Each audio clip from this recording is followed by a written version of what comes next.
এটা এখানে এখন Shivani fuchka store stall, fuchka stall চলছে। এখানে 10 টাকার 10টা ফুচকা পাওয়া যায়। আর যোগাযোগ করতে হলে নিচে ফোন নাম্বার দিয়ে দেওয়া হবে, এখনো দেওয়া হয়নি, পরে দিয়ে দেওয়া হবে, যোগাযোগ করে নেবেন। 10 টাকার 10টা ফুচকা কেউ কোথাও পাবেন না এখনো পর্যন্ত। 10 টাকার 10টা ফুচকা।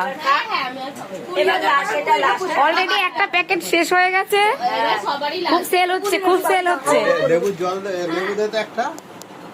এখানে লাইনে রয়েছে, সেল হচ্ছে বলে খুব লাইনে রয়েছে, লাইন আছে এখানে সব। রান্না বান্না করবা কিছু কি একটা লঙ্কা ঝাঁকা তুমি রান্না করো।